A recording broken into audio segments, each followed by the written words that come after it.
नवमी के दिन माताजी का विसर्जन हो जाता है, जवारों का विसर्जन हो जाता है। व्रत करने वाले कन्या पूजन भोजन भंडारा कराकर, सती कथा में कही थी कि नवरात्रे एकम से प्रारंभ नहीं होते, अमावस्या की रात्रि से प्रारंभ हो जाते, इसलिए उसको कहते हैं नवरात्रे। क्योंकि नवमी के दिन माताजी का विसर्जन हो जाता है, जवारों का विसर्जन हो जाता है। व्रत करने वाले कन्या पूजन भोजन भंडारा कराकर विराम दे देते हैं। तो नवमी की रात्रि उसमें नहीं जुड़ा पाती, उसमें रात्रि अगर जुड़ती है तो ये अमावस्या की रात्रि से जुड़ना प्रारंभ होता है, तब जाकर वो नवरात्रि पूर्ण हो पाती है। पितृलोक में पितृ जैसे निवास होकर भी इंतजार करते हैं। 4 नवरात्रे हैं तो 4 ही श्राद्ध हैं। आज मौनी अमावस्या है, श्राद्ध का विराम हो जाता है और कथा अर्थात नवरात्रे प्रारंभ हो जाते हैं दूसरे दिन। तो यहाँ शास्त्र कह रहा है जैसे हमें प्रतीक्षा रहती है कोई अच्छे कार्य की, कि घर में कोई शुभ कार्य हो, घर में कोई अच्छा आयोजन हो तो अपने को आनंद होगा, प्रसन्नता होगी। उसी तरह हमारे जो पूर्वज चले गए, जो पूर्वज चाहे वो अधोगति में गए हों, चाहे वो देवगति में गए हों, चाहे वो पितृलोक में निवास कर रहे हों, तो जितने भी पितृलोक में निवास करने वाले पूर्वज होते हैं वो भी ये विचार करते हैं कि हमारे घर के वंश द्वारा, हमारे वंशजों द्वारा कोई ऐसा सत्कर्म हो जिससे हमारे जीवन की वितृप्ति हो और हमें आनंद की अनुभूति हो। और ध्यान दीजिएगा महाराज, आपको चैत्री नवरात्रे का स्मरण होगा, आपको शरदी नवरात्रे का स्मरण होगा, पर जो आषाढ़ में और माघ में जो नवरात्रे पढ़ते हैं इसका एक आनंद ही दूसरा रहता है।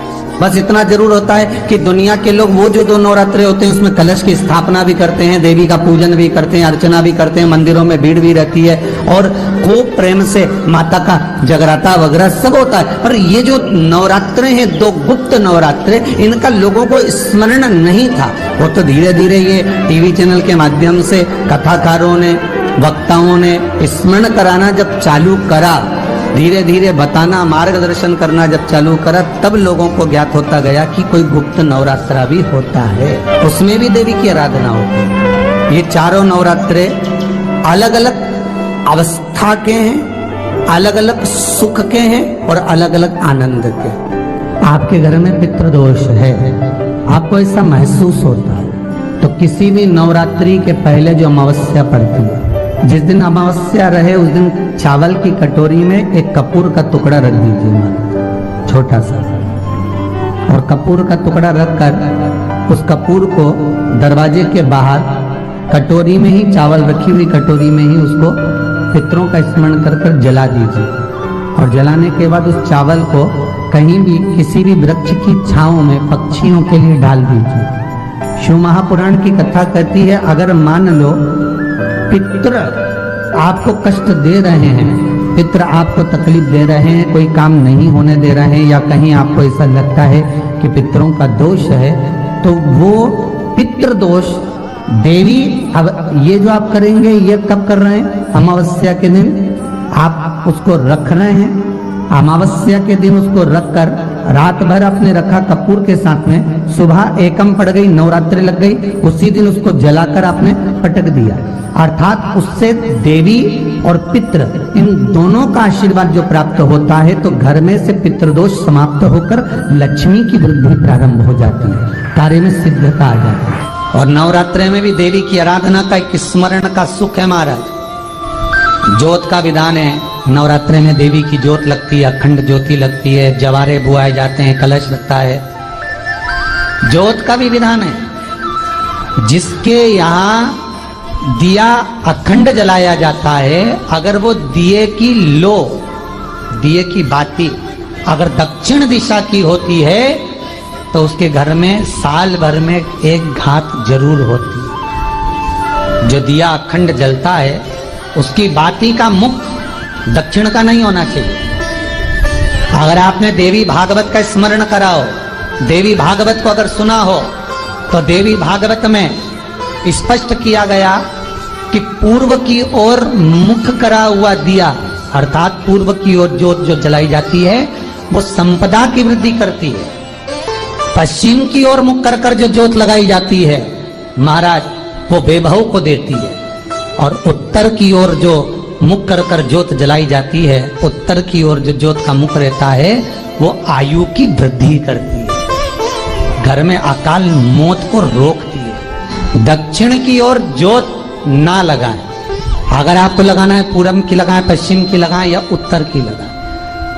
और जितने दिन महारानी जगदम्बा जगतधात्री दुर्गा भवानी चैत्र नवरात्रि में, शरदीय नवरात्रि में, आषाढ़ी नवरात्रि में, आदिक पौष नवरात्रि में हम जगत जननी जगदम्बा की जब स्थापना करते हैं, या हम नूतन घर का प्रवेश करते हैं, या गणेश जी की स्थापना करते हैं, या कोई दुकान को प्रवेश करते हैं, या कोई शुभ कार्य करने के लिए अग्रण्य होते हैं, तो हम कलश की स्थापना क्यों करते? कलश के अंदर आखिर ऐसा क्या विराजमान है कि 33 कोटि देवता उस कलश के अंदर आकर बैठ जाते हैं? आप कोई यज्ञ करने जा रहे हो, आप कोई पोथी पुराण करने जा रहे हो, आप कोई अच्छा कार्य करने जा रहे हो, तो ब्राह्मण देवता कह देते कलश की स्थापना होगी, कलश की शोभा यात्रा निकलेगी, कलश यात्रा निकलेगी, कलश विराजमान होगा।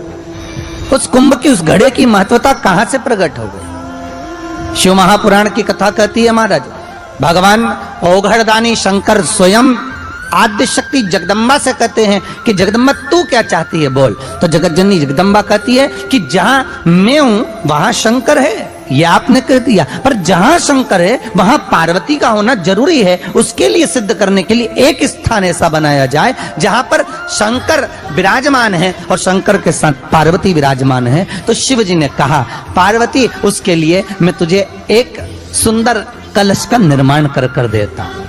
अष्टमी के दिन कन्याओं का भोजन कराओ या नवमी के दिन कन्याओं का भोजन कराओ। पर देवी भागवत तो कहती है, देवी भागवत तो वर्णन करती है कि पहले नवरात्रि से लेकर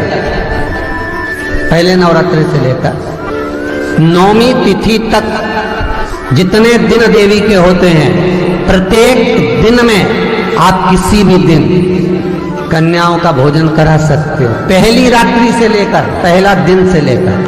पर 90 दिन तो सुबेरे पूजन करके, यज्ञ करके, अनुष्ठान करके देवी को विसर्जन कर दिया, फिर नवरात्रि पूर्ण कैसे हुई? नवरात्रि की पूर्णता होती है अमावस्या की रात से गिनी जाती है।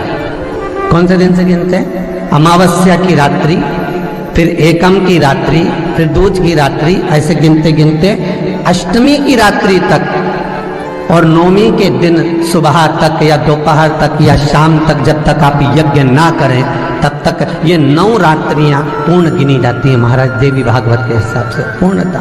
अब हमने कन्या भोजन का जो क्रम बनाया, अष्टमी के दिन करा देंगे, नवमी के दिन करा देंगे, इस तिथि को करा देंगे, पर भाव देखिए, शास्त्र कहता है भूखे को भोजन जब कराइए जब उसको भूख लगी हो, और ऐसों को कराइए जिसको जरूरत पड़ रही है।